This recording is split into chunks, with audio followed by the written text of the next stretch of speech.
ದೊಡ್ಡ ಮನೆ ಅಂತಂದ್ರೆ ನಮ್ಮಪ್ಪ ಬಂದಿರೋದು ಅಲ್ಲಿಂದಾನೆ. ಇದೇ ರಾಜ್ಕುಮಾರ್ ಕಂಪನಿಯಿಂದ ನಮ್ಮಪ್ಪ ಬಂದಿರೋದು. ನಾನೊಬ್ಬ ಲೈಟ್ ಬಾಯ್ ಆಗಿ ಸೇರ್ಕೊಂಡಿದ್ದೆ. ಇದೇ ಆಕ್ಚುಲಿ ಪೂರ್ಣಿಮಾ ಎಂಟರ್ಪ್ರೈಸಸ್ ಅಲ್ಲಿ ಜನ್ಮ ಜೋಡಿಯಿಂದ 175 ರೂಪಾಯಿ ಬಾಟಾಯಿಂದ ನಾನು ಸ್ಟಾರ್ಟ್ ಮಾಡಿದವನು. ನಮ್ಗೇನು ಆ ಶೋಕಿಗಳಿಲ್ಲ. ಆಕ್ಚುಲಿ ಅವರು ಯಾವತ್ತಿದ್ರು ಇವತ್ತಲ್ಲ, ಇನ್ನು 100 ವರ್ಷ ಹೋದ್ರು ದೊಡ್ಡ ಮನೆ. ನಮ್ದೊಂದು ಸಿನಿಮಾ ಅರಸು ಸಿನಿಮಾ ಅಂತ ಮಾಡಿದ್ವಿ, ಪುನೀತ್ ರಾಜ್ಕುಮಾರ್ ಪಿಕ್ಚರ್. ಅದಕ್ಕೆ ಒಂದು ಗೆಸ್ಟ್ ಅಪಿಯರೆನ್ಸ್ ಬೇಕಾಯಿತು. ನಾವು ಮಾತಾಡ್ಬೇಕಾದ್ರೆ ನಮ್ಮ ಚಿಕ್ಕಪ್ಪ ಅವರು ಇದು ದರ್ಶನ್ ಮಾಡಿದ್ರೆ ಚೆನ್ನಾಗಿರುತ್ತೆ ಅಂತ ಹೇಳಿದ್ರು. ಹೋಗಿ ಅವ್ರನ್ನ ವಿಚಾರಿಸ್ತು. ನಾನೇ ಫೋನ್ ಮಾಡಿ ಮಾತಾಡಿದೆ. ರಗಡ ನೀವು ಮನೆಗೆ ಬರ್ಬೇಕಾದ್ರೆ ರಗಡ ನೀವು ಫೋನ್ ಮಾಡಿ ಹಿಂಗೆ ಬಾ ಮಾಡೋದ್ರೆ ಮಾಡ್ಬಿಟ್ಟು ಹೋಗ್ತೀನಿ ಅಷ್ಟೇ. ನೀವು ಅದೆಲ್ಲ ಬಂದು ಕತೆ ಹೇಳೋದು, ನಿಮ್ಮ ಕಂಪ್ನಿ ಕತೆ ಕೇಳೋದು, ನಮ್ಮ ಅಪ್ಪನೇ ಕೇಳಿ ನಾನೇ ಯಾಕೆ ಕೇಳಬೇಕು ಅಂತ ಹೇಳಿದ್ರು. ಆದರೆ ಒಂದೇ ಒಂದು ಕಂಡೀಷನ್ ಇದೆ ನಂದು ಅಂದರು.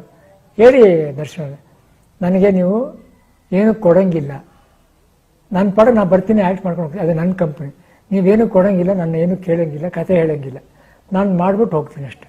ಆಮೇಲೆ ನಾವು ನನ್ನ ತಮ್ಮ ಏನು ಮಾಡಿದ್ರು, ಲಾಸ್ಟ್ಲಿ ಒಂದು ಪಿಕ್ಚರೆಲ್ಲ ಮುಗಿದ್ಮೇಲೆ ಅವ್ರು ಏನೂ ತೊಗೊಳ್ಳಿಲ್ಲ ನನ್ನ ದೊಡ್ಡ ಗುಣ, ಬಟ್ ಒಂದು ಜ್ಞಾಪಕಾರ್ಥವಾಗಿ ನಾವು ಏನಾದ್ರು ಕೊಡಬೇಕು ಅಂತ ಒಂದು ನಾನು ಅಪ್ಪು ಇಬ್ಬರು ಅಂಗಡಿಗೆ ಹೋಗಿ ಒಂದು ವಾಚ್ ತೊಗೊಂಬಂದಿದ್ವಿ.